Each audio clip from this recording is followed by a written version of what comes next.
स्थानीय शासन कार्यक्रमको तर्फबाट म कुमार यात्रुको नमस्कार। इन्डिजिनियस टेलिभिजन र आइटिभीबाट एकसाथ प्रसारण हुने यो स्थानीय शासन कार्यक्रम हो। यस कार्यक्रममा स्थानीय तहका गतिविधिहरू, स्थानीय सरकारका नीति र कार्यक्रमको समीक्षा र स्थानीय जनप्रतिनिधिहरूसँगको संवादहरू प्रस्तुत गर्दै आएका छौँ। खास गरेर स्थानीय तहको सुशासन, समावेशीकरण र नागरिकको शासनमा सहभागिता जस्ता सवालमा छलफल र बहस गर्ने हाम्रो प्रयास हो।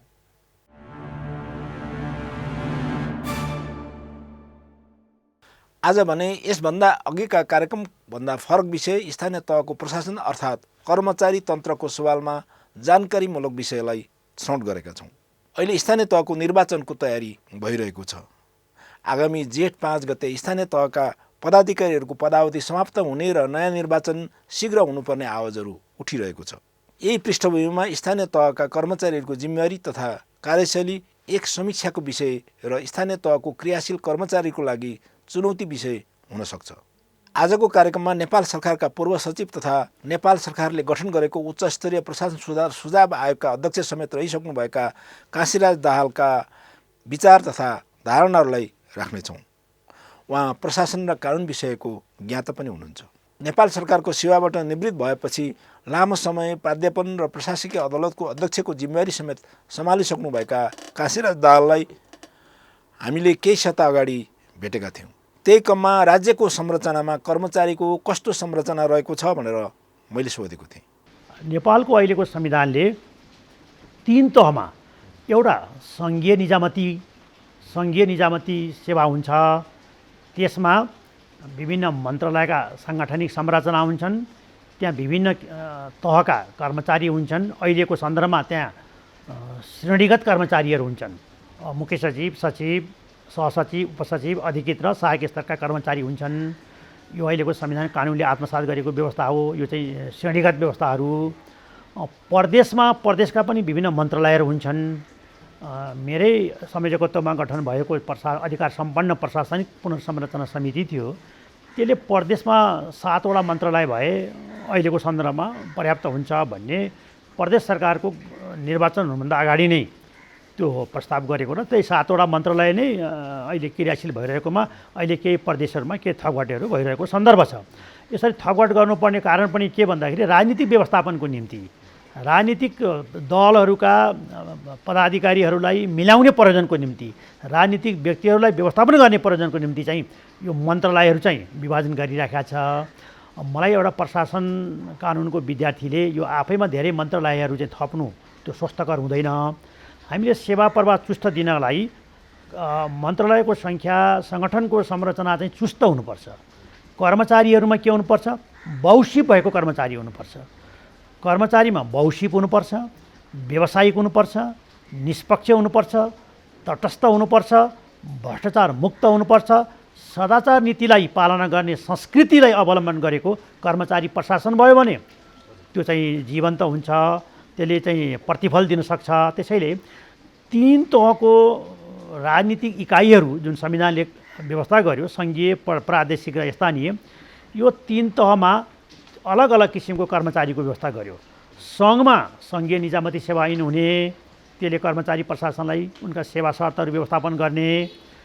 प्रदेशमा प्रदेशको निजामती सेवा हुन्छ। प्रदेशको निजामती सेवाले प्रदेशका कर्मचारीहरूको चाहिँ सेवा शर्तलाई व्यवस्थापन गर्छ। र स्थानीय तहमा स्थानीय सेवा हुन्छ। स्थानीय सेवा हरेक पालिकाहरूले आफ्नो स्थानीय सेवा सञ्चालन सम्बन्धी कानुन बनाउँछन्। उनको कानुन संविधानले निर्दिष्ट गरेको सिद्धान्त र सङ्घीय निजामती सेवा ऐनले व्यवस्था गरेका जुन आधारभूत मान्यताहरू हुन्छन् त्यसको परिधिभित्र रहेर चाहिँ स्थानीय तहले स्थानीय सेवा सञ्चालन सम्बन्धी कानुन बनाउनुपर्छ भन्ने व्यवस्था भएको हुनाले अहिलेको अवस्थामा चाहिँ कर्मचारी प्रशासनमा के देखिन्छ भने संविधानको धारा 301 ले संविधान जारी हुँदाका बखत कार्यरत राष्ट्र सेवा कर्मचारीहरूलाई कानुन बनाएर सङ्घ, प्रदेश, स्थानीय तहमा समायोजन गरिनेछ भन्ने संविधानमै उल्लेख भएको कारणले सङ्घमा त्यतिखेर नेपाल सरकारका कर्मचारी, निजामती सेवाका कर्मचारीहरूलाई सङ्घमा पनि समायोजन गर्नुपर्ने भयो, प्रदेशमा पनि समायोजन गर्नुपर्ने भयो र स्थानीय तहमा पनि समायोजन गर्नुपर्ने यो संवैधानिक बाध्यताको कारणले समायोजन गर्दाखेरिको स्थिति के देखियो भने त्यसको चाहिँ सर्वेक्षण गर्दाखेरि, सङ्गठन सर्वेक्षण गर्दाखेरि करिब करिब 68,000 देखि 70,000 कर्मचारी स्थानीय तहमा आवश्यक देखियो। किन देखियो भन्दा स्थानीय तहमा कार्यहरू पनि स्थानीय तहलाई संविधानले दियो, बजेट पनि स्थानीय तहमै जाने भयो, फङ्सन पनि गइसकेपछि, बजेट पनि गइसकेपछि त कर्मचारी पनि चाहियो भन्ने हुनाले त्यो पालिकाको सङ्ख्याको हिसाबले पनि करिब करिब 70,000 कर्मचारीहरू स्थानीय तहमा आवश्यक भएको यो प्रारम्भिक पहिलेको एउटा अनुमान। र प्रदेशहरूमा 7वटा प्रदेशमा प्रदेशको कार्यक्षेत्रलाई हेर्दाखेरि खास गरी प्रदेशको भूमिका भनेको चाहिँ सङ्घ र स्थानीय तहलाई समन्वय गर्ने र प्रादेशिक महत्त्वका विषयहरूलाई कार्यान्वयन गर्नुपर्ने प्रदेशको जिम्मेवारी भएको हुनाले करिब 21-22 हजार कर्मचारीहरू प्रदेश तहमा भयो भने त्यो पर्याप्त हुन्छ भन्ने अध्ययनले त्यो प्रतिवेदनमा त्यो उल्लेख गरियो। सङ्घ अब स्वभावैले के हुन्छ भने एकात्मक राज्य व्यवस्था जस्तो सङ्घ त धेरै मन्त्रालय आवश्यक पर्दैन र मेरै अध्यक्षतामा गठन भएको 70 सालको प्रतिवेदन जुन बेला संविधान बनिसकेका थिएन 12वटा मन्त्रालय सङ्घमा भए पुग्छ भन्ने प्रस्ताव गरे हो र यो संविधान आइसकेपछि फेरि हामी 74 सालमा पुनर्संरचना गर्ने भन्ने गठन भयो सरकारले। त्यसमा अध्ययन गरेर राज्य व्यवस्था समितिसँग छलफल गरेर विभिन्न राजनीतिक दलसँग छलफल गरेर 15वटा भन्दा बढी मन्त्रालय सङ्घमा आवश्यक हुँदैन, 7वटा भन्दा बढी मन्त्रालय प्रदेशमा आवश्यक हुँदैन भन्ने कुरालाई चाहिँ प्रतिवेदनमा दिएको हो। तर विभिन्न राजनीति व्यवस्थापन गर्ने क्रममा अहिलेको मन्त्रालयका सङ्ख्याहरू सङ्घमा पनि बढिराखेका छन्, प्रदेशमा पनि बढिराखेका छन्, त्यो भिन्नै कुरा हो। र 25देखि 25,000 जति कर्मचारी सङ्घमा भयो भनेदेखि चाहिँ कर्मचारी पुग्छ भने हुनाले यो कर्मचारीको 3 तहको व्यवस्थापनलाई यो संविधानले नै गरेको व्यवस्थाको कारणले यो कर्मचारी समायोजन सम्बन्धी ऐन 2074 बन्यो, त्यसले चाहिँ सम्बोधन गर्न सकेन। त्यसपछि 75 सालमा फेरि नयाँ कर्मचारी समायोजन सम्बन्धी अध्यादेश ल्याइयो अनि कर्मचारी समायोजन सम्बन्धी त्यो अध्यादेशको आधारमा ऐन बन्यो। अहिले करिब करिब कर्मचारीको समायोजन भएको छ।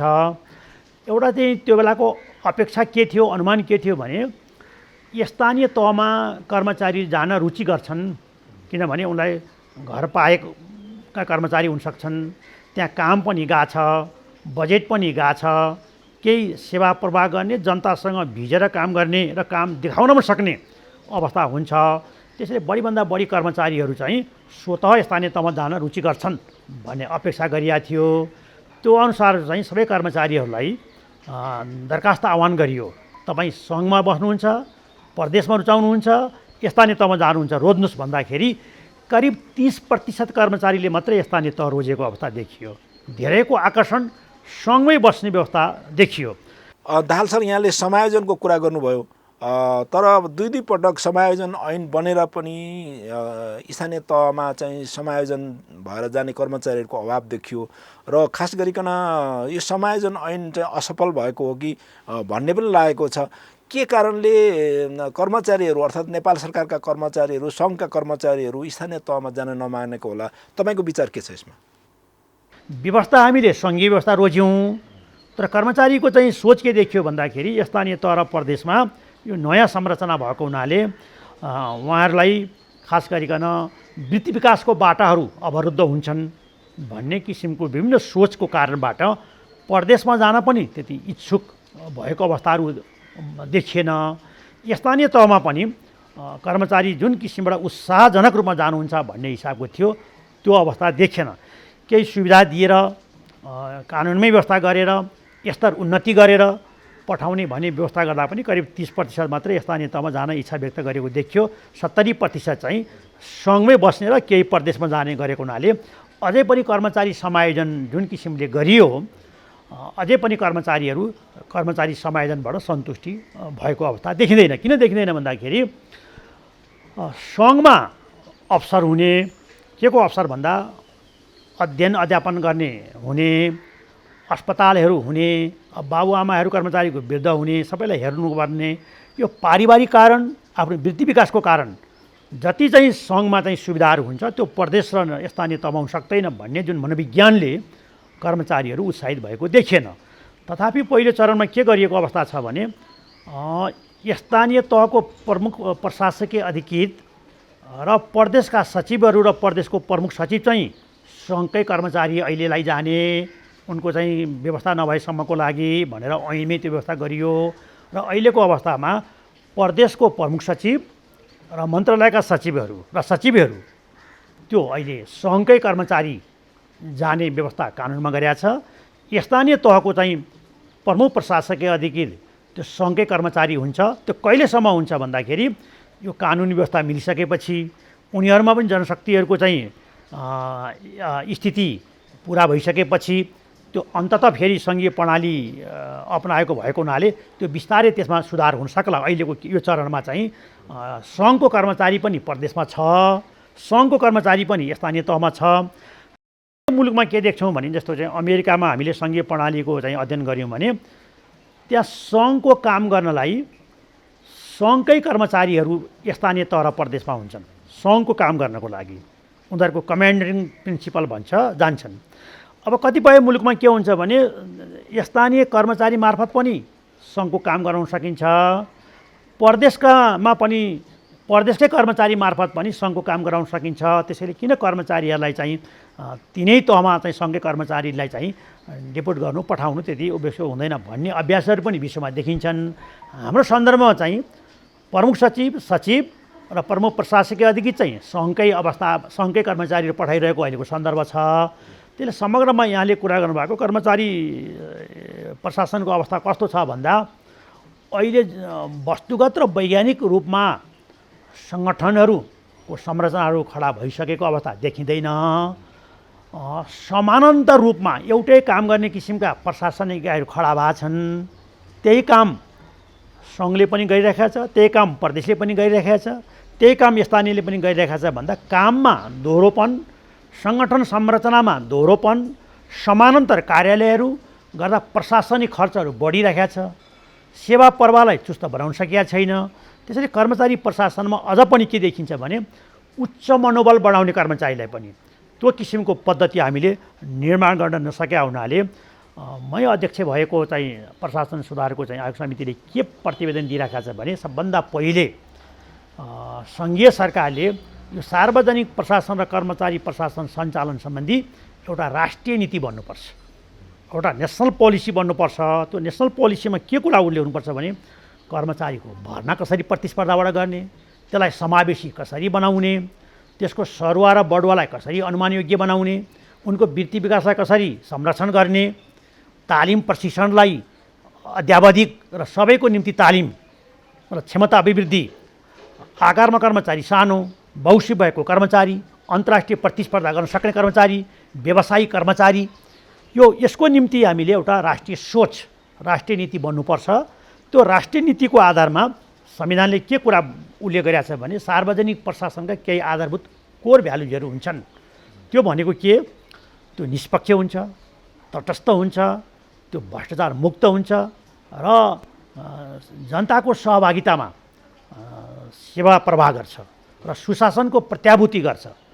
त्यो शासन सम्बन्धी नीतिमा चाहिँ संविधानले उल्लेखित गरेको यो मान्यताको आधारमा चाहिँ कर्मचारी प्रशासनलाई मनोबल बढाउन र उनलाई व्यावसायिक बनाउनलाई सबभन्दा पहिले के गर्नुपर्नेछ भने राष्ट्रिय नीति बन्नुपर्ने, त्यो बन्न सकेका छैन। नम्बर 1। नम्बर 2, सङ्घीय निजामती सेवा ऐन धेरै समयदेखि चाहिँ अहिले सदनमा विचाराधीन छ। त्यो सङ्घीय निजामती सेवा ऐन समयमै नबन्दाखेरि कर्मचारीको सेवा शर्तलाई त्यसलाई व्यवस्थापन गर्नलाई केही चुनौती र केही समस्याहरू छन्। यो कर्मचारी सेवा शर्त सम्बन्धी सङ्घीय ऐन बन्नुपर्छ र प्रदेशले पनि त्यही अनुसारको प्रदेश निजामती सेवा ऐन बन्नुपर्छ। स्थानीय तहमा पनि पालिकाहरूले स्थानीय सेवा सञ्चालन ऐन बन्नुपर्छ। यो पहिलो आवश्यकता हो। एउटा नीतिको कुरा गरेँ, एउटा कानुनको कुरा गरेँ। अनि तेस्रो कुरा मैले चाहिँ अहिले के छ भन्दाखेरि हामीले राज्य निर्माण गर्नु, सरकार बनाउनु अथवा कर्मचारीको व्यवस्था गर्नु त जनताको निम्ति हो। जनतालाई सेवा दिनु पर्यो। जनतालाई सेवा दिन अन्य मुलुकको अहिले अभ्यास के छ भन्दा सेवा शर्त उच्च मनोबल बनाउने कर्मचारीको त्यो राज्यले प्रबन्ध गरिदिनुपर्छ र जनताप्रति उत्तरदायी भएर संविधान र कानुनप्रति जवाबदेही भएर कर्मचारीले पनि प्रतिफल दिनुपर्छ भन्नको निम्ति अहिले चाहिँ विभिन्न मुलुकहरूले कस्तो सिद्धान्त ल्याए भने पब्लिक सर्भिस ग्यारेन्टी एक्ट भन्छ। जनताले सेवा पाउने जनताको चाहिँ नैसर्गिक अधिकार हो। त्यो सेवा पाउने कुराको ग्यारेन्टी राज्यले गर्नुपर्छ र त्यो कर्मचारीले त्यो ग्यारेन्टी दिनुपर्छ। म यति दिनभित्र यो सेवा दिइसक्छु, म घर दैलो म पुर्याइसक्छु भने यो पब्लिक सर्भिस चाहिँ ग्यारेन्टी एक्ट भन्छ। त्यसै गरी पर्फर्मेन्स एक्ट, अब खालि चाहिँ हाजिर गरेर तलब खाने जुन परम्परागत किसिमको चाहिँ कार्यशैली थियो होला अब त्यो हुँदैन। अब जनमुखी प्रशासन, नतिजामुखी प्रशासन र त्यसले प्रतिफल दिनुपर्छ, प्रतिफल देखिनुपर्छ र त्यति मात्रै होइन, नागरिक सन्तुष्टि हुनुपर्छ उसको कामबाट। अब उसको कार्य सम्पादनको मूल्याङ्कन पनि नागरिकहरूले चाहिँ मूल्याङ्कन गर्न पाउनुपर्छ, सेवाग्राहीले मूल्याङ्कन गर्न पाउनुपर्छ कि सर्भिस दियो कि दिएन भन्ने कुरा। यो मोडेलमा जानुपर्छ भन्ने अहिले यो यस्ता किसिमका नयाँ मान्यताहरू आइरहेछन्। त्यसैले अहिलेको समग्र मैले कुरा गर्दाखेरि संविधानले सङ्घीय प्रणाली अपनायो, कर्मचारी प्रशासनका सम्बन्धमा केही सिद्धान्तहरू संविधानको धारा 301ले सङ्क्रमणकालीन कर्मचारीको व्यवस्था गर्यो र धारा 85ले तिनै तहमा हुने कानुनहरूको व्यवस्था, समावेशीकरणको सिद्धान्तलाई आत्मसात गर्यो, प्रतिस्पर्धाबाट कर्मचारीहरू भर्ना हुन्छन् भन्ने सिद्धान्तलाई आत्मसात गर्यो, लोकसेवा आयोगबाट सङ्घीय कर्मचारीको परिपूर्ति हुने, प्रदेश तहले प्रदेश लोकसेवाबाट कर्मचारीको भर्ना हुन्छन् र स्थानीय तहले पनि प्रदेश लोकसेवा मार्फत आफ्ना कर्मचारीहरूको प्रतिस्पर्धाबाट भर्ना गर्छन् भन्ने यस्ता केही सिद्धान्तहरूलाई संविधानमा आत्मसात गऱ्यौँ। केही कानुनहरू बनिसकेका छन्, केही कानुनहरू बन्ने क्रममा छन्।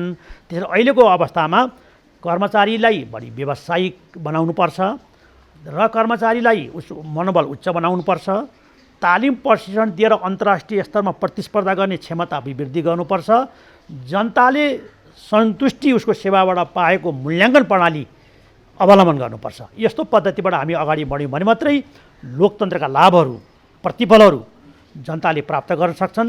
संविधानको लक्ष्य दिगो शान्ति, विकास, सुशासन र समृद्धि प्राप्त गर्न कर्मचारी प्रशासनको अहम भूमिका हुन्छ भन्ने मलाई लाग्दछ। यो त भयो समायोजनको कुरा। अब समायोजनसँगै अब कार्यजिम्मेवारीको पनि कुरा हुन्छ। अब दाल सरले भन्नुभयो जस्तै अब स्थानीय तहमा अर्थात् प्रदेशमा अर्थात् सङ्घमा रहेका कर्मचारीहरूले आफ्नो कार्यजिम्मेवारीहरू कसरी बुझ्ने, अथवा उहाँहरूको कार्यजिम्मेवारीहरू फरक फरक हुन्छ कि कार्यजिम्मेवारी बेग्लै तोकिएको हुन्छ कि फरक फरक कर्मचारीको फरक फरक कार्यजिम्मेवारी हुन्छ, के हुन्छ यसमा स्पष्ट पारिदिनुहोस् न अलिकति। कुनै कुनै क्षेत्रमा कर्मचारीको पद अनुसारको कानुनले नै जिम्मेवारी तोकिदिएको अवस्था छ। जस्तो चाहिँ न्यायपालिकातिर हेर्नुभयो भने रजिस्ट्रारको काम कर्तव्य के हो, सेसदारको काम कर्तव्य के हो, अभिलेख संरक्षकको काम कर्तव्य के हो भनेर त्यो ऐन कानुनले नै त्यो किटानी गरिदिएको छ। अब निजामती सेवा ऐन अहिले जो विद्यमान छ, जो नयाँ आउने क्रममा छ, त्यसले के भन्छ भने कर्मचारीलाई कार्य जिम्मेवारी तोकिदिनुपर्छ। उसको नियुक्तिकैसँग अथवा सरुवा भएर जाँदाखेरि कार्यालय प्रमुखले उसँग कार्य, उसको विवरण, तिमीलाई यो कामको निम्ति तोकिया छ, यो काम गर्नुहोला भनेर जिम्मेवारी तोक्नुपर्छ। अहिले चाहिँ नयाँ एउटा अवधारणा के आछ भने कार्य सम्पादन करार भनेर राजनीतिक तहमा पनि प्रधानमन्त्रीले मन्त्रीसँग गर्ने, मन्त्रीले सचिवसँग गर्ने, सचिवले विभागीय प्रमुखसँग गर्ने, कार्यालय प्रमुखले आफ्ना कर्मचारीसँग गर्ने। यो किन ल्याएको भन्दाखेरि यसले कार्य सम्पादन सम्झौता गर्ने, कार्य सम्पादन करार गर्ने। तिम्रो पर्फर्मेन्सको आधारमा तिम्रो वृत्ति विकास हुन्छ। तिमीले राम्रो काम गर्यौ, परिणाम दिने काम गर्यौ भने तिमीलाई प्रोत्साहन हुन्छ। होइन, तिमीले आफ्नो चाहिँ जिम्मेवारी वहन गरेनौ भने तिमी नकारात्मक सूचीमा पर्छौ र तिमी बढुवाको निम्ति पनि, विकासको निम्ति पनि योग्य हुन सक्दैनौ भने यो सिद्धान्तमा जानुपर्छ भन्ने जुन मान्यता हो, त्यसको आधारमा यो कार्य सम्पादन सम्झौता गर्ने। प्रधानमन्त्रीले मन्त्रीसँग, मन्त्रीले सचिवसँग, सचिवले विभागीय प्रमुखसँग, विभागीय प्रमुख र कार्यालय प्रमुखले अन्य कर्मचारीसँग गर्ने र उसले चाहिँ अनुगमन गर्ने, निरीक्षण गर्ने, सम्पूर्ण त्यसका चाहिँ केही व्यवस्थाहरू छन् र अनि उसले चाहिँ बेला बेलामा के गर्नुपर्छ। प्रदेशको पनि कुरा यही हो, सबैको सिद्धान्तै यही हो। सिद्धान्तै हो। यसले के गर्नुपर्छ भने कर्मचारीलाई अहिले हामीले लागू गर्न नसकेका मात्रै हो, अहिलेकै कानुनमा पनि त्यो व्यवस्थाहरू छन्। म यो उच्च स्तरीय प्रशासन सुधार अनुगमन समितिको अध्यक्ष भएर धेरै ठाउँहरूमा कार्यालय प्रमुखलाई राखेर 25 बुँदे, कतिपय ठाउँमा 42 बुँदे यो सेवा प्रवाह सम्बन्धी प्रतिबद्धता व्यक्त गर्न लगाएर त्यसमा के कुरा उल्लेख गरिएको छ भने हरेक कर्मचारीहरूले प्रत्येक महिनाको अन्तिम आइतबार समीक्षा बैठक गर्नुपर्छ। महिना दिनमा हामीले कति काम गऱ्यौँ, के समस्या र चुनौतीहरू चाहिँ भोग्नु पर्यो, त्यसलाई कसरी समाधान गर्ने भन्ने कुराको समीक्षा गर्नुपर्छ। त्यसलाई सन्डे मिटिङ, एक दिन तपाईँहरू मिटिङ राख्नुहोस्, छलफल राख्नुहोस्, कति उपलब्धि भयो। अहिलेसम्म हाम्रो कस्तो भयो भनेदेखि यो क्यालेन्डर सिस्टमको विकास भएन काममा, होइन, टाइमलाई ख्याल गरिएन तपाईँ हामीले अनुभव गरेकै कुरा हो।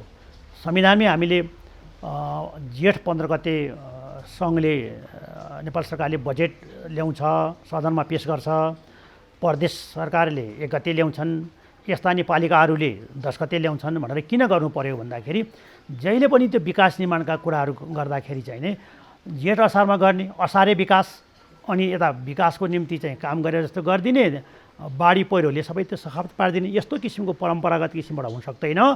अब हामीले क्यालेन्डर प्रणाली बनाउनुपर्छ।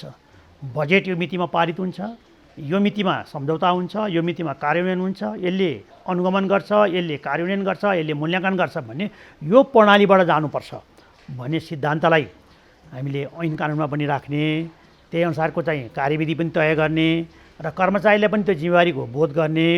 अब अहिले हाम्रो जस्तो विकासहरू कतिपय ठाउँमा त्यो किन कम्प्लिट हुन सकेन भन्दाखेरि त्यो प्रोजेक्टको म्यानेजर जसलाई बनाइया छ, जसलाई कार्यकारी सिओ भनेर पठाइया छ, उसलाई जिम्मेवारी तोक्नु पर्यो।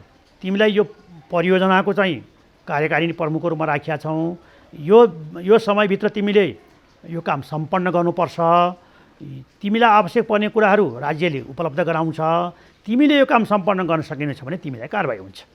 यसरी हामीले गऱ्यौँ भने त्यसले 2 वर्ष होला, 3 वर्ष होला, त्यहाँ गएर परियोजनामा काम गर्छ।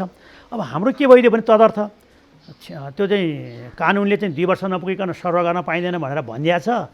त्यो सरुवा पनि फ्रिक्वेन्टली भइराख्ने होइन, मन्त्रालयमा हेर्नु सचिवहरू चाहिँ चेन्ज भइराख्ने, अन्य कर्मचारी चाहिँ त्यसले कर्मचारीको सरुवा, बढुवा, वृत्ति विकास अनुमान योग्य बनाउनको निम्ति पनि यो कार्य सम्पादन सम्झौतालाई प्रभावकारी बनाउनुपर्छ, अनुगमन प्रणालीलाई प्रभावकारी बनाउनुपर्छ भन्ने कुराहरू चाहिँ हामीले विभिन्न प्रतिवेदन, विभिन्न प्रतिबद्धता मार्फत पनि व्यक्त गरेको र ऐन कानुनमा पनि त्यो राखेका छौँ। तर व्यवहारमा कहीँ त्यो लागू गर्न खोजिया छ, तर जुन रूपमा, जुन स्केलमा हुनुपर्ने त्यो हुन सकेका छैन।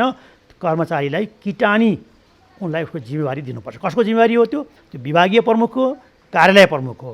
यति मात्र होइन, अझै मेरो चाहिँ दृष्टिकोण के छ भन्दाखेरि तपाईँ मार्फत म के आग्रह गर्न चाहन्छु भने मेरो यतिका वर्षको लामो अनुभवले के भन्छ भने कार्यालय प्रमुख र विभागीय प्रमुखमा त्यो दूरदृष्टि छ, सेवाभाव छ। म एउटा चाहिँ सुशासन दिन्छु, संस्थाको इज्जत प्रतिष्ठा बढाउँछु भन्ने त्यो दृढता भयो भने त्यो संस्थामा उसको मातहतमा 80% बढी अनियमितता र भ्रष्टाचार हुँदैन।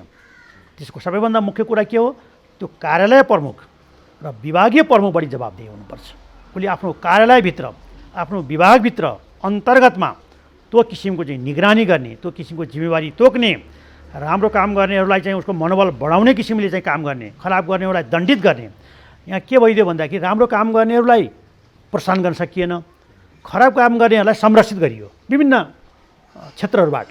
त्यसैले यो अन्त्य हुनुपर्छ भन्नको निम्ति के गरे? वस्तुगत उसको काम देखिनको लागि कार्यविवरण तोक्ने, तोकेको काम सम्पन्न गरेको छ भने उसको वृत्ति विकासमा त्यसलाई आबद्ध गर्ने, तोकिएको काम गरेको छैन भने उसलाई दण्डित गर्ने र उसलाई बढुवाको निम्ति नकारात्मक सूचीमा राखेर योग्य नबनाउने, यस्तो पद्धतिमा जानुपर्छ भन्ने यो सिद्धान्त हो। यसको केही अभ्यास पनि गर्न लागि छ। अब आउने सङ्घीय निजामती सेवा ऐन जुन आउँछ, सदनले जुन पारित गर्छ, धेरै हदसम्म यो सिद्धान्त त्यहाँ सम्बोधन गर्न खोजिया छ। यसलाई हामीले व्यवहारमा लागू गर्न सक्यौँ भने कर्मचारीको सरुवा अनुमान योग्य हुने, बढुवा अनुमान योग्य हुने, वृत्ति विकास अनुमान योग्य हुने, कार्य सम्पादन सम्झौताको माध्यमबाट परिणाम देखाउन सक्ने, राम्रो काम गर्नेलाई प्रोत्साहन हुने, खराबलाई दण्डित गर्ने, यो पद्धति र यो प्रणालीमा नगइकन सार्वजनिक प्रशासनको साख बढ्दैन, कर्मचारी प्रशासनमा समाजमा इज्जत बढ्दैन भन्ने दृष्टिकोणबाट यी अभ्यासहरू गर्न लागि अहिलेको सन्दर्भ हो। अर्थात् सङ्घमा भन्नुहोस्, अर्थात् प्रदेशमा, अर्थात् स्थानीय तहहरूमा अब शाखा हुन्छ, अर्थात् विभाग हुन्छ, अर्थात् मन्त्रालयमा, अर्थात् सङ्घमा भन्यो भने महाशाखाहरू हुन्छन्। अब महाशाखामा अर्थात् विभागमा अर्थात् शाखा कार्यालयहरूमै भनौँ न, अर्थात् स्थानीय तहको सन्दर्भमा विषयगत कार्यालयहरू हुन्छन्। विषयगत कार्यालय भन्ने बित्तिकै त्यहाँ कार्यालय प्रमुख हुन्छ, हाकिम हुन्छ। अब त्यो हाकिमहरूले आफ्ना मातहतका कर्मचारीहरूलाई कामहरू अराउनु पर्ने हुन्छ। यो एउटा सामान्य सर्वस्वीकार्य विषय हो। तर आफू मातहतका कर्मचारीहरूबाट नतिजामुखी परिणाम ल्याउनको लागि शाखा प्रमुखको जिम्मेवारी अथवा विभागीय प्रमुखको जिम्मेवारी, महाशाखा प्रमुखको जिम्मेवारी पनि होला। यसमा यो कसरी नतिजामुखी परिणाम ल्याउनको लागि चाहिँ त्यस्ता कार्यालयका कर्मचारीहरूको क्षमता कस्तो हुनुपर्छ, अर्थात् के सिप हुनुपर्छ, यसबारेमा अलिकति प्रश्न पारिदिनुहोस् न। सबैभन्दा पहिले यस सम्बन्धमा विभिन्न अन्तर्राष्ट्रिय तहबाटै केही मान्यताहरू स्थापित छन्। त्यसैले हरेक कर्मचारीहरूको आफ्नो पृष्ठभूमि हुन्छ। त्यसको सामाजिक पृष्ठभूमि, आर्थिक पृष्ठभूमि, शैक्षिक पृष्ठभूमि, त्यो विभिन्न पृष्ठभूमि र विभिन्न व्यवहारले पनि त्यो कर्मचारीको कार्य सम्पादनमा त्यसले प्रत्यक्ष र परोक्ष प्रभाव पारिराखेको हुन्छ। त्यसैले कार्यालय प्रमुख र विभागीय प्रमुखले आफ्नो कर्मचारीलाई के हेर्नु पर्यो भने यसको आर्थिक पृष्ठभूमि के हो, सामाजिक पृष्ठभूमि के हो, यसको चाहिँ शैक्षिक पृष्ठभूमि के हो, यसको काम कुन कामप्रति यसको रुचि छ, कुन कर्मचारीलाई कहाँ राख्दाखेरि यसले परिणाम दिन सक्छ, यसको मनोबल बढाउनलाई तालिमको माध्यमबाट हुन्छ कि प्रशिक्षणको माध्यमबाट हुन्छ कि मौद्रिक अथवा लाभ दिएर हुन्छ कि अथवा गैर मौद्रिक लाभ दिएर हुन्छ कि होइन, विभिन्न हुन सक्छन्। कसैलाई प्रोत्साहन गर्ने है, राम्रो काम गरेकोलाई चाहिँ पुरस्कृत गर्ने होइन, पुरस्कृत गर्ने र उसको चाहिँ त्यसै गरी चाहिँ सरुवा गर्दा, बढुवा गर्दा, वृत्ति विकास गर्दा, छात्रवृत्तिमा मनोनयन गर्दा होइन, विभिन्न किसिमको विभूषण प्रदान गर्दा होइन, त्यो त छ नि, त्यसलाई आकर्षण गर्ने विभिन्न माध्यमहरू छन्। वैदेशिक मनोनयन गर्दा, छात्रवृत्ति प्रदान गर्दा, त्यसै गरी तालिम प्रशिक्षणमा मनोनयन गर्दा देखि लिएर चाहिँ विभिन्न किसिमका सुविधाहरू दिने, त्यो के को आधारमा गर्नुपर्छ भने त्यो कर्मचारीको मनोबल उच्च बनाउन, प्रेरणा प्रदान गर्न, काममा लगाव लाउनलाई त्यसको आर्थिक, सामाजिक, सांस्कृतिक विभिन्न पृष्ठभूमिलाई उसले बुझ्नुपर्छ। जो मान्छे आफै तनावमा छ त्यसले परिणाम दिन सक्दैन। त्यसैले त्यहाँ तालिममा के राख्नु पऱ्यो, तनाव व्यवस्थापनका कुराहरू होइन, त्यसै गरी क्राइसिस म्यानेजमेन्ट, सङ्कट व्यवस्थापनका कुराहरू। अहिले भर्खरै मैले मेरै समितिको तर्फबाट चाहिँ नेपाल सरकारलाई प्रतिवेदन पेश गरिरहेको छु। अहिले कोभिडको जुन महामारी विपद छ, यो कोभिडमा फ्रन्ट लाइनमा बस्ने कर्मचारीहरूलाई चाहे त्यो सुरक्षाको होस्, चाहे त्यो प्रशासनको होस्, उनको उच्च मनोबल राख्नलाई हामीले के सुविधाहरू दिनुपर्छ त भनेर त्यहाँ केही लिस्टिङ गरेका छौँ। उनलाई चाहिँ मनोपरामर्श सेवा दिनु पऱ्यो, उनलाई विभिन्न सुविधा दिनु पऱ्यो, कोभिडको प्रोटोकलका आधारभूत कुरालाई पालना गर्ने किसिमको चाहिँ तालिम प्रशिक्षण दिनु पऱ्यो। यो किसिमबाट मात्रै हामीले गऱ्यौँ भने उसले सर्भिस दिन सक्छ। होइन भने यस्तो चाहिँ जोखिमको अवस्थामा, विपदको अवस्थामा त फ्रन्ट लाइनमा काम गर्नेलाई हामीले त्यसलाई हामीले सम्मान गर्न सकेनौँ, त्यसको समस्यालाई बुझ्न सकेनौँ भने त्यसले परिणाम दिन सक्दैन। त्यसैले के हुनुपर्छ भने आवश्यक कुराहरू, मनोबल कसरी बढ्छ भन्दा त्यसको पहिले पृष्ठभूमि बुझ्नु पऱ्यो। त्यसको पृष्ठभूमिबाट उसलाई उत्साहित नहुने काममा लगाउनु हुँदैन। उसको इच्छाअनुसारको काममा तालिम दिने, प्रशिक्षण दिने, अध्यावधि बनाउने र विभिन्न सिप। अहिले अघि मैले भने अबको राष्ट्रिय नीति नै के हुनुपर्छ भने बहुसिप भएको कर्मचारी।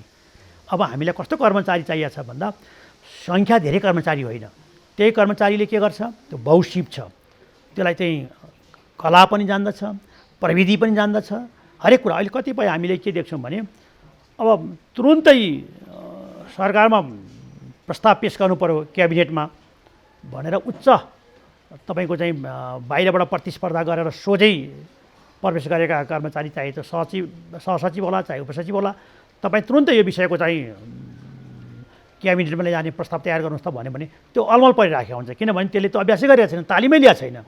त्यो चाहिँ प्रस्तावमा के कुरा आउनुपर्छ, कति बुँदामा प्रस्तावलाई उसले गर्नुपर्छ भन्ने कुरालाई चाहिँ सबभन्दा पहिले के भने उसको विषयवस्तुको प्रकृति अनुसारको चाहिँ तालिम हुनु पऱ्यो, प्रशिक्षण हुनु पऱ्यो, त्यो रुचि अनुसारको काम सुम्पिनु पऱ्यो।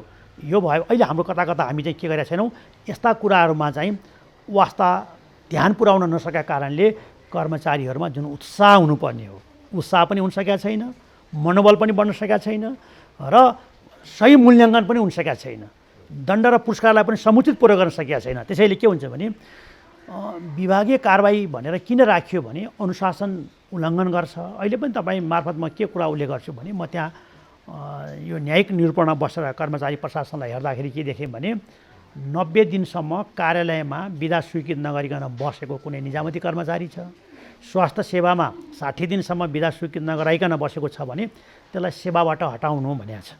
अहिले पनि कति लामो समयसम्म ती कर्मचारीहरू बिदा स्वीकृत पनि गर्दैनन्, कार्यालयमा पनि आउँदैनन्, देश विदेशतिर जान्छन्, विभिन्न सङ्घ-संस्थामा काम गर्छन्। यो त व्यथिति भयो। त्यस्तोमा दण्डित गर्ने हो।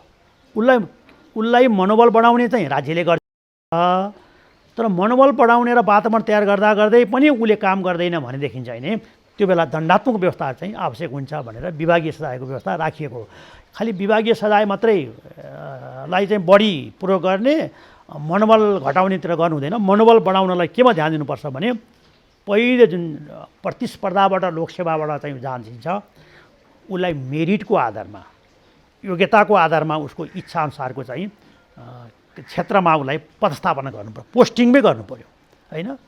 अब मानौँ तपाईँको चाहिँ 40 जना शाखा अधिकृत पास भएछन् भने त्यो 40 जना शाखा अधिकृतलाई कुन मन्त्रालय अन्तर्गत पठाउने भनेर भन्दाखेरि त उसको शैक्षिक पृष्ठभूमि हेर्नु पर्यो, कुन क्षेत्रमा पढेको रहेछ, रुचि के छ, अनि त्यसको आधारमा हामीले त्यसलाई चाहिँ मेरिटको आधारमा क्रमशः हामीले पोस्टिङ गऱ्यौँ भने उसले प्रश्नै गर्दैन मेरो। अब त्यसले पदस्थापनामा ध्यान दिनुपर्छ, हामीले मनोबल बढाउनलाई सरुवामा ध्यान दिनुपर्छ, तालिम प्रशिक्षणलाई त्यो सशक्तिकरण गर्ने, व्यवसाय बनाउने त्यो प्रकृतिको तालिममा सरी गराउनुपर्छ र उसका सामाजिक आर्थिक शैक्षिक पृष्ठभूमिबाट उसलाई परेको नकारात्मक प्रभाव के छ, समस्या के छ, त्यसलाई समाधान गर्ने किसिमको पद्धति जानुपर्छ। मनोवैज्ञानिक रूपमा हामीले यी पद्धतिहरू हाम्रो सन्दर्भमा त्यति हदसम्म प्रयोग गर्न सकेका छैनौँ। त्यसैले जुन किसिमले परिणाम दिनुपर्ने हो कर्मचारी प्रशासनले दिन नसक्नुमा विभिन्न कारणमध्येमा एउटा मनोबल उठाउन नसक्नु, अर्को राम्रो र खराबलाई हामीले एउटै डालोमा राखेर मूल्याङ्कन गर्ने पद्धति र प्रणालीले गर्दा वस्तुगत आधार निर्माण गर्न नसक्नु नै अहिलेको मुख्य चुनौती हो भन्ने मलाई लाग्छ। आदरणीय दर्शकवृन्द, हामी यो छलफललाई जारी राख्नेछौँ, निरन्तरता दिने नै छौँ। अहिलेको लागि भने छोटो विश्रामको समय भएको छ, विश्रामपछि आउने नै छौँ। अहिलेको लागि भने यो छोटो विश्राम। नमस्कार, म कुमार यात्रु सञ्चारकर्मी। कोरोना महामारीको दोस्रो लहरले हामी सबैलाई प्रभावित बनाएको छ। अहिले देखा परेको सङ्क्रमण नयाँ प्रजातिको कोरोना भाइरस भएको हुँदा विगतको भन्दा बढी सतर्क हुनुपर्ने स्वास्थ्य कर्मीहरूको भनाइ छ। नयाँ प्रजातिको कोरोनाको उपचार नेपालमा उपलब्ध नभएको र यो सङ्क्रमणले बालबालिका, युवा लगायत सबै उमेरका मानिसमा सङ्क्रमण हुने दर बढी देखिएको छ। देशमा कोरोना विरुद्धको भ्याक्सिन आए पनि हामी सबैको लागि उपलब्ध छैन। भ्याक्सिन नै लगाए पनि यसले अहिले देखा परेको नयाँ प्रकारको कोरोना निर्मूल गराउने ग्यारेन्टी छैन। यसैले जनस्वास्थ्यका मापदण्ड पालना गरेर कोरोना सङ्क्रमणबाट आफू बच्नु र अरूलाई बचाउन सक्ने एकमात्र सुरक्षित उपाय हो। यसका लागि कुनै काम नपरी घर बाहिर ननिस्क्यौँ। मास्क र सेनिटाइजरको प्रयोग अनिवार्य रूपमा गरौँ। आफ्नो हात समय समयमा मिची धुने वा कीटाणुमुक्त बनाउनुपर्छ। घरबाट निस्कनै परे मास्क अनिवार्य प्रयोग गरौँ। कोरोना सङ्क्रमणको कुनै लक्षण देखिएमा तुरुन्तै नजिकको स्वास्थ्य केन्द्र वा अस्पतालमा सम्पर्क गरौँ। आफ्नो प्रथा, परम्परा र अभ्यासको सम्मान गर्दै जीवनशैलीलाई सहज बनाऊ। अफवाह र हल्लाको पछि नकुदौँ।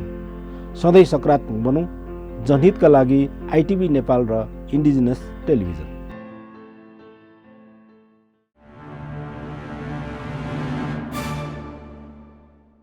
यो विश्रामपछि तपाईँ दर्शकलाई फेरि स्वागत गर्न चाहन्छु।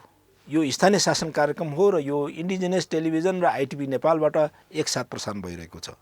आजको कार्यक्रममा हामी स्थानीय तहका कर्मचारीहरूको व्यवस्थापन तथा कर्मचारीको आचरण र व्यवहारको बारेमा हामी छलफल र बहस गरिरहेका छौँ। हामीसँग हुनुहुन्छ प्रशासनविद नेपाल सरकारका पूर्व सचिव काशीराज दाहाल।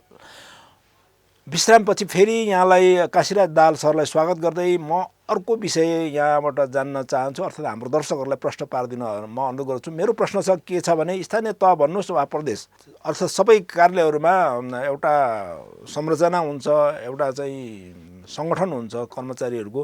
त्यसमा अहिलेसम्मको अभ्यास के छ भने हामीलाई कुनै निर्देशन आएन, अर्थात् हामीलाई ऐन कानुनले कुनै काम तोकिएको छैन भनेर घाम तापेर बस्ने जुन खालको अहिलेको अभ्यास छ, यस्तो अभ्यासको बिचमा कर्मचारी आफैले आफ्नो जिम्मेवारी के हो, आफ्नो जिम्मेवारी कसरी सम्पादन गर्नुपर्छ भन्ने विषयमा चाहिँ एउटा कार्यसूची बनाउने अभ्यास, अर्थात् कार्यसूची बनाउनु पर्ने, अर्थात् नागरिकप्रति जवाबदेही हुनुपर्ने भन्ने कुरा हुन्छ कि हुँदैन होला? तपाईँले बडो सान्दर्भिक, हामीले यो 25 बुँदे कर्मचारीको प्रतिबद्धता भनेर मेरै सक्रियतामा पहलमा हामीले चाहिँ गऱ्यौँ। जुन बेला मुख्य सचिव लीलामणि पौडेल हुनुहुन्थ्यो, उहाँ समेतलाई सहभागी गराएर, मन्त्रीज्यूलाई सहभागी गराएर 42 बुँदे र 25 बुँदे गऱ्यौँ। त्यसमा एउटा बुँदा यही लेखेका छौँ, हरेक कर्मचारीले आफ्नो डायरी मेन्टेन गर्नुपर्छ। उसले दिनभरि के काम गर्यो त्यो डायरीको आधारमा सन्डे मिटिङ भने नि, महिनाको अन्तिम सन्डे मिटिङको दिन चाहिँ उसले महिना दिनभित्र गरेको काम के हो, हरेक दिनको कामको विवरण त्यहाँ पेश गर्नुपर्छ। कति काम गर्न सक्यो, कति काम हुन सकेन, किन हुन सकेन, किन हुन सक्यो, अब कसरी सुधार गर्नुपर्छ, समस्याको बाटो पनि उसैले पहिचान गर्नु पर्यो। किनभने समस्या उसले बुझेको छ, उसले पनि बाटो पनि पहिलाउँछ, अनि त्यसपछि कार्यालय प्रमुखले, विभागीय प्रमुखले, अख्तियारवालाले त्यो व्यवस्था पनि मिलाइदिन्छ, प्रबन्ध मिलाइदिन्छ। त्यसैले चाहिँ हरेक कर्मचारीहरूले आफ्नो डेली ओर्को चाहिँ डायरी बनाउनुपर्छ। जस्तो चाहिँ अहिले पनि तपाईँको प्रहरीतिर केही सुरक्षामा त्यो व्यवस्थाहरू छन्, निजामतीमा त्योलाई हामीले लागू गर्न सकेका छैनौँ र हामीले चाहिँ यो 25 बुँदे प्रतिबद्धता पत्र भनेर जुन घोषणा गर्न लाग्छौँ हरेक कर्मचारीले पालना गर्नुपर्ने गरी, त्यसमा चाहिँ एउटा मुद्दा यही नै छ कि हरेक कर्मचारीले डायरी मेन्टेन गर्नुपर्छ, दैनिक कार्य गरेको कुरा विवरण उल्लेख गर्नुपर्छ, त्यसमा आएका बाधा व्यवधान पनि नोट गर्नुपर्छ र जुन अन्तिम हामी जुन सन्डे आइतबार मिटिङ हुन्छ त्यसमा प्रस्तुत गर्नुपर्छ र त्यो समाधान कसरी गर्ने भन्ने कुराको पनि उसले विकल्प दिनुपर्छ। त्यो विकल्पलाई कार्यालय प्रमुख र विभागीय प्रमुखले सम्बोधन गरेर जानुपर्छ। यसो भयो भने मात्रै संस्थागत हुनसक्छ, कामको चाहिँ गरेको जवाबदेहिता वहन हुनसक्छ। नभए काम गरे पनि भयो नगरे पनि भयो भन्ने अर्थ हुँदैन। सँगसँगै कार्य सम्पादन सम्झौता सँगसँगै यो डायरी मेन्टेन गर्ने र महिनामा मिटिङ गरेर त्यसलाई चाहिँ निकास गर्ने पद्धतिमा जानुपर्छ भन्ने नै यो प्रशासनलाई आधुनिकीकरण गर्ने सम्बन्धमा, पर्फर्मेन्स देखाउने सम्बन्धमा आवश्यक छ भन्ने हिसाबले यो प्रस्ताव गरिरहेको अहिलेको सन्दर्भ छ र कतिपय ठाउँमा केही कर्मचारीले अभ्यासमा पनि ल्याउनु भएको छ। भन्न त हामी स्थानीय तहको भन्नुहोस् अर्थात् प्रदेशको भन्नुहोस्, अब सार्वजनिक प्रशासन एउटा गरिबमुखी, विपन्नमुखी, नागरिकप्रति जवाबदेही हुनुपर्छ भनेर हामी भन्ने गर्छौँ। यस्तो अवधारणा सफल पार्न कर्मचारीहरू आफैले चाहिँ के गर्नुपर्छ होला? अब कर्मचारी भन्ने बित्तिकै हामीले के बुझ्नुपर्छ भने त्यो अलिकति इनोभेटिभ हुनुपर्छ, होइन? उसले इनोभेटिभ भनेको इन द सेन्स ऊ अहिलेको के भन्छ भने यो गुड गभर्नेन्स, सुशासनको सिद्धान्तले के भन्छ भने सार्वजनिक प्रशासनमा कर्मचारी नागरिक केन्द्रित हुनुपर्छ, सेवा केन्द्रित हुनुपर्छ, उत्कृष्ट सेवा प्रदान गर्नुपर्छ, इथिकल हुनुपर्दछ, होइन? रेस्पोन्सिभ हुनुपर्छ, होइन? रेस्पोन्सिभ। उदासीन छ, नागरिकसँग सहकारी छैन, संवाद छैन भने त्यस्तो कर्मचारीले चाहिँ परिणाम दिन सक्दैन। त्यो राज्यले लिएको लक्ष्य पुरा गर्न कर्मचारी प्रशासनबाट सफलता प्राप्त हुँदैन। यसैले के हुनु पर्यो? पिपुल सेन्ट्रिक कर्मचारी, एक्सेलेन्स सर्भिस, रोल मोडेल हुनु पर्यो। सँगसँगै के हुनु पर्यो भने रेस्पोन्सिभ हुनु पर्यो, इथिकल हुनु पर्यो, प्रोफेसनल हुनु पर्यो कर्मचारी। त्यसैले यो समग्रमा अहिले मूल्याङ्कन गर्दा के देखिन्छ भने जो चाहिँ प्रतिस्पर्धा गरेर लोकसेवाको विधिबाट आछन्, केही फ्रस्ट्रेसन नआउन्जेलसम्म म केही न केही परिवर्तन गर्छु भनेर व्यक्तिगत प्रयासमा गरेका केही दृष्टान्तहरू घटनाहरू छन्। तर समग्र अटोमेसनमा यी गर्ने चाहिँ त्यो पद्धति र प्रणालीको अझै हामीले निर्माण गर्न सकिरहेको छैनौँ। तपाईँले उठाउनु भएको जुन प्रश्न हो, स्वतः गर्नुपर्ने मेरो दायित्व हो भन्ने कुराको भावना चाहिँ अझै हामीले औसतमा जागृत गर्न सकेका छैनौँ। केही कर्मचारीहरूले, जस्तो तपाईँलाई दृष्टान्त राखौँ, कृषिमा हामीले उल्लेख्य प्रगति गर्नु पर्यो भने कृषि क्षेत्रमा पढेका विज्ञहरूले आधुनिक बिउ बिजनको व्यवस्था, पशुपालनमा उन्नत पशुपालनको कुराहरू, उनीहरूले त्यसलाई चाहिँ एउटा चाहिँ आन्दोलनको रूपमा, एउटा चाहिँ गरिबी निवारणको क्रममा, होइन, लैजानुपर्ने त्यो कसको क्षेत्र भने कृषिसँग सम्बन्धित विज्ञता प्राप्त गरेका व्यक्तिहरूले, होइन? अब त्यो कता कता अहिले पनि तपाईँले देख्नुहुन्छ, कहिलेकाहीँ के देखिन्छ भन्दाखेरि उनीहरूले प्रस्ताव गरेको बिउ बिजनबाट मकै चाहिँ भयो तर घोगा लागेन, फल लागेन आदि इत्यादि जुन आइराखेको छ, यसले हाम्रो के विज्ञतामा कमी छ कि हामीले चाहिँ त्यसलाई बढी गम्भीरता रूपमा लिनौँ? यस्ता प्रश्न भएको हुनाले सो मोटोमा गर्ने पद्धति र प्रणाली चाहिँ संस्थागत हुन सकेका छैन। व्यक्तिगत प्रयासहरूमा केही कुरा भएको छन्। कतिपय मैले के देख्छु भने मेरो अनुगमनको क्रममा कतिले बाहिर पढेर आएको विज्ञताको आधारमा नयाँ नयाँ सिँचाइको चाहिँ अवधारणाहरू ल्याएछन्। अहिले खास गरिकन तपाईँले यो राप्ती भेरी डाइभर्सनको कुराहरू हेर्नुहोस्, हाम्रै कर्मचारी प्रशासनमा रहेका व्यक्तिहरूले बाहिर विदेशमा अध्ययन अनुभव गरेको आधारमा हामीले सिँचाइको विकास गर्नको लागि टनेलबाट यसरी जानुपर्छ भन्ने अवधारणाबाट अभ्यास गरेर ल्याएको कुरालाई सरकारले स्वीकार गरेर अहिले भेरी राप्ती डाइभर्सनको जुन छ त्यो हाम्रै नेपालीपनमा हो। त्यस्ता कतिपय भएको छन्। अहिले मैले यो इन्टिग्रिटी आइकनमा पनि निर्णायक मण्डलमा छु। अहिले हामीले हरेक वर्ष चाहिँ राम्रो काम गर्ने कर्मचारीहरूलाई प्रोत्साहन गर्ने, पुरस्कार गर्ने एउटा इन्टिग्रिटी आइकनको रूपमा त्यसलाई चाहिँ रिकगनाइज गर्ने भन्ने सम्बन्धमा हेऱ्यौँ। अहिले कुनै एउटा ओखलढुङ्गामा काम गर्ने, एउटा कृषिमा काम गर्ने एउटा कर्मचारीले त्यसले बडो राम्रोसँग व्यक्तिगत काम गरिरहेको छ। सिन्धुपाल्चोकमा हुँदा पनि काम गरिरहेको छ, ओखलढुङ्गामा गएर पनि काम गरिरहेको छ होइन। त्यहाँ उसलाई चाहिँ बिउ बिजन चाहिने हो कि उन्नत कृषिको लागि के चाहिने हो कि त्यसले गरिरहेको छ। हामीले हेऱ्यौँ, त्यसलाई हामीले प्रोत्साहन गर्नुपर्छ, पुरस्कृत गर्नुपर्छ भनेर त्यसलाई हामीले गऱ्यौँ। वनको क्षेत्रमा फलानु वन अधिकृतले वन विकासमा यस्तो काम गरेको छ, त्यो दाङमा आउँदा यस्तो काम गर्यो, कपिलवस्तुमा आउँदा यस्तो काम गर्यो, यो वन अधिकृतलाई गर्नुपर्छ। स्वास्थ्यमा काम गर्ने, अहिले कोभिडको बेलामा पनि फ्रन्ट लाइनमा बसेर चाहिँ काम गर्ने यी कर्मचारीहरूलाई प्रोत्साहन गर्नुपर्छ। यो शिक्षक जसले आफूले नै समर्पित भएर धादिङको एउटा शिक्षक, उसले यति राम्रो काम गरेको छ, त्यसलाई प्रोत्साहन गर्नुपर्छ भनेर हामीले शिक्षाको क्षेत्र होस्, स्वास्थ्यको क्षेत्र होस्, प्रशासनको क्षेत्र होस्, प्राविधिक क्षेत्र होस्, त्यो व्यक्तिगत प्रयासमा चाहिँ कतिपय महिला अधिकृतहरू हुनुहुन्छ, उहाँहरूले चाहिँ गरेको योगदानहरू छन्। त्यसैले हामीले संस्थागत रूपमा सबैले एकनासले गरेको अवस्थाहरू चाहिँ त्यो देखिँदैन, तर केहीले सो मोटोमा आफैले इनिसिएसन लिएर गरेका दृष्टान्तहरू छन्।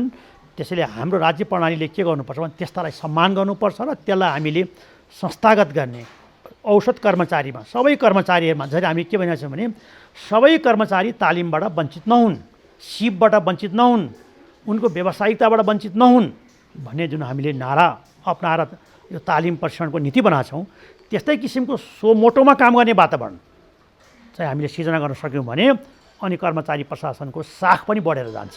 व्यक्तिगत गरेको कामले समग्रमा परेको प्रभावलाई हामीले अझै पनि बदल्न सकेका छैनौँ। नत्र भने कर्मचारी प्रशासन भनेको चाहिँ यो अल्छी हुन्छ, उदासीन हुन्छ, भ्रष्टाचार गर्छ, अनियमितता गर्छ भनेर आम नागरिकमा जुन कर्मचारीप्रतिको जुन चाहिँ आरोपहरू छन् त्यो होइन है भनेर प्रमाणित गराउन पनि हामीले के देखाउनु पर्ने अवस्था छ भने सो मोटोमा आफ्नै सक्रियतामा पनि केही न केही परिवर्तन। जस्तो म जहाँ प्रशिक्षण तालिममा जाँदाखेरि मैले के भन्ने गरिरहेको छु भने एक दिन तपाईँहरू सेवाबाट निवृत्त हुनुपर्छ, तर आफ्नो कार्यकालभित्र के गरेको हो भने देखिनु पर्यो।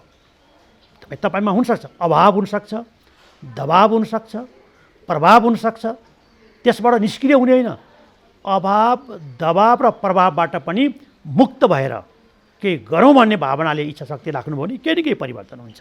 तपाईँ जुन क्षेत्रमा काम गर्नुहुन्छ होइन, तपाईँ चाहिँ सार्वजनिक सम्पत्तिको संरक्षण गर्ने क्षेत्रमा हुनुहुन्छ, मालपोतमा हुनुहुन्छ, जिल्ला प्रशासनमा हुनुहुन्छ, जहाँ जहाँ हुनुहुन्छ त्यसको लगत दुरुस्त राख्नुहोस्, अभिलेख दुरुस्त राख्नुहोस्, त्यसको अनुगमन गर्नुहोस्।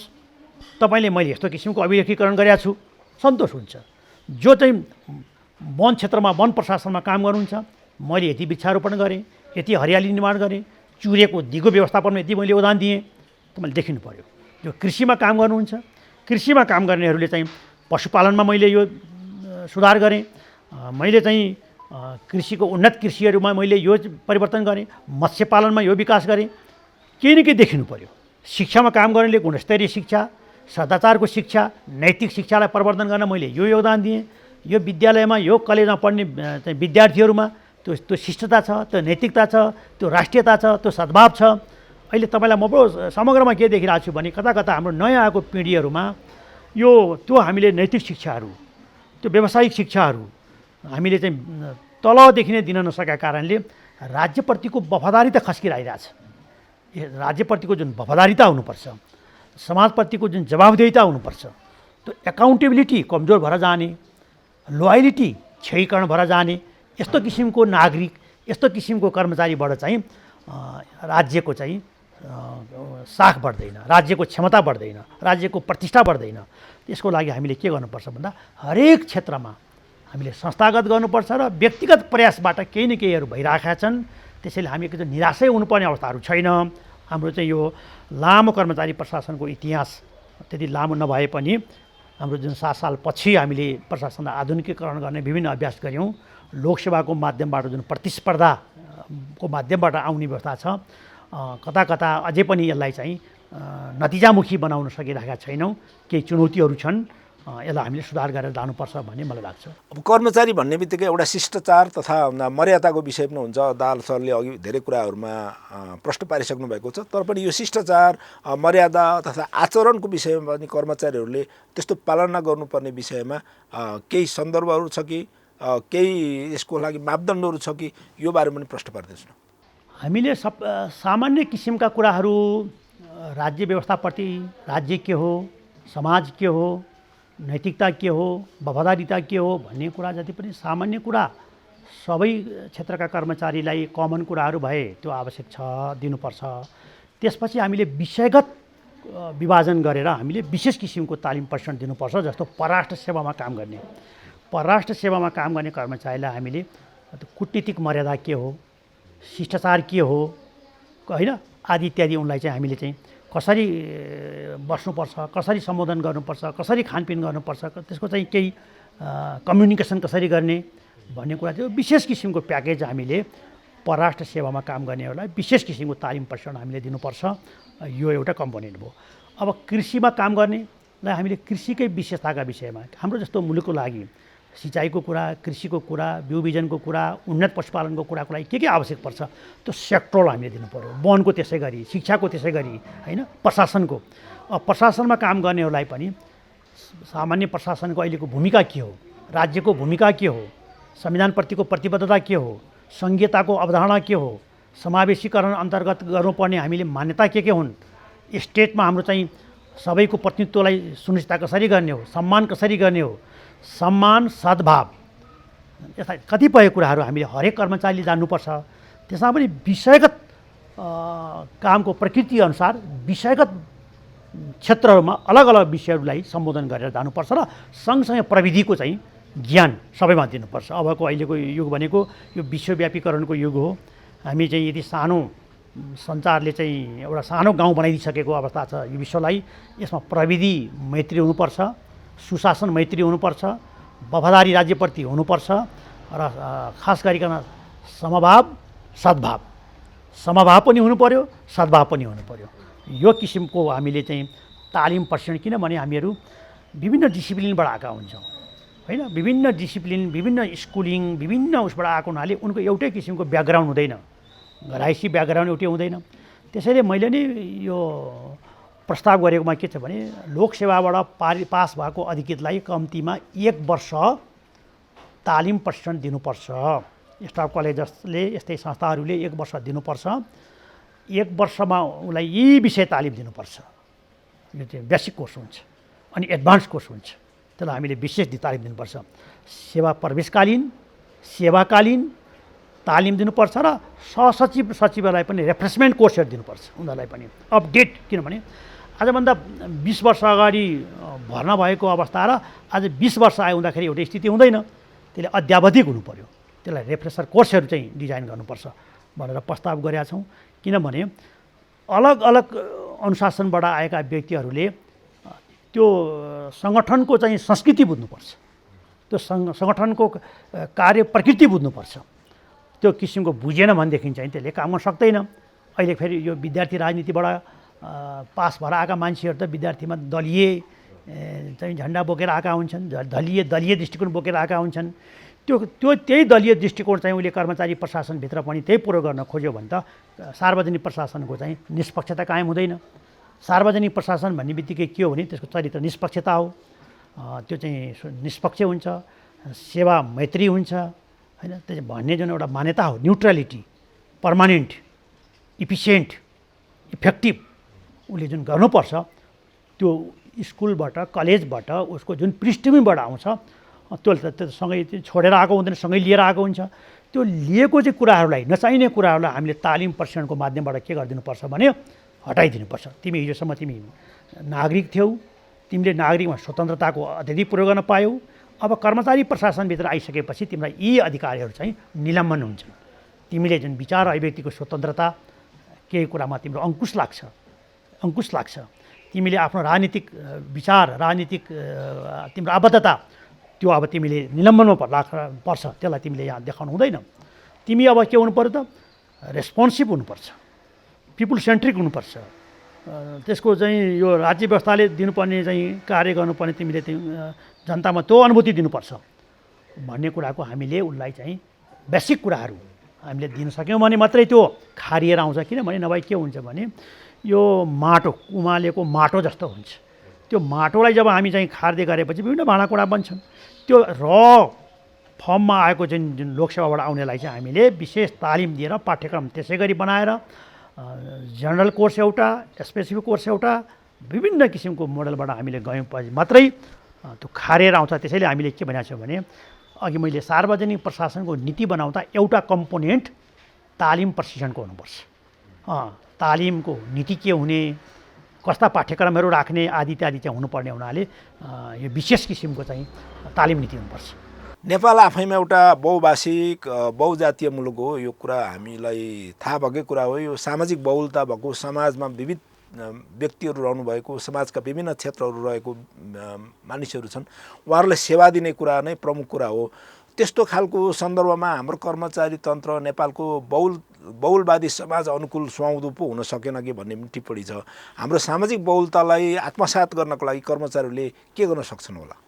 नेपाल बहुजातीय, बहुभाषिक, बहुसांस्कृतिक, बहुधार्मिक राष्ट्र हो।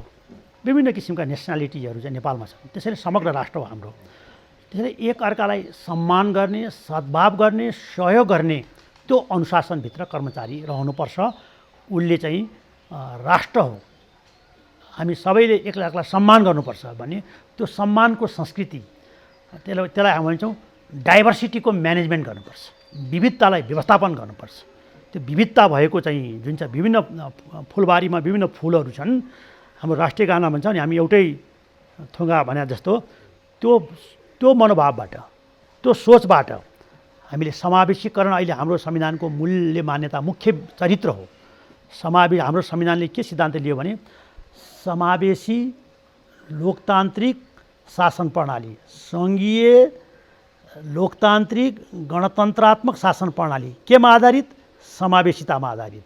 यो संविधानको मुख्य चरित्र भएको हुनाले समावेशिता हाम्रो कन्टेस्टमा, यो विविधता भएको मुलुक, भाषिक दृष्टिकोणले, जातिगत दृष्टिकोणबाट, भौगोलिक दृष्टिकोणबाट, धार्मिक दृष्टिकोणबाट विभिन्न विविधता भएको मुलुकमा सबै क्षेत्रको प्रतिनिधित्व पनि कर्मचारी प्रशासनमा देखिनुपर्छ। र त्यो विविध संस्कृतिहरूलाई राष्ट्रिय संस्कृतिको रूपमा अथवा कर्मचारी प्रशासनको जुन राष्ट्रिय संस्कृति हो, त्यो राष्ट्रिय संस्कृति भनेको त्यसको व्यावसायिकता हो, निष्पक्षता हो, तटस्थता हो, रेस्पोन्सिभ हो, जवाबदेहिता हो, भ्रष्टाचार मुक्त हो। यो संस्कृतिमा चाहिँ त्यो विविधतालाई हामीले रूपान्तरण गर्नुपर्छ र सबै कर्मचारीहरूले एकअर्काप्रतिको सम्मान, सद्भाव, समभाव राखेर काम गर्ने संस्कृतिको विकास गर्नुपर्छ। तब मात्रै यो मुलुकको विविधतालाई सम्बोधन गरेको अर्थमा बुझ्न सक्छ। र संविधानको परिकल्पना पनि यही हो।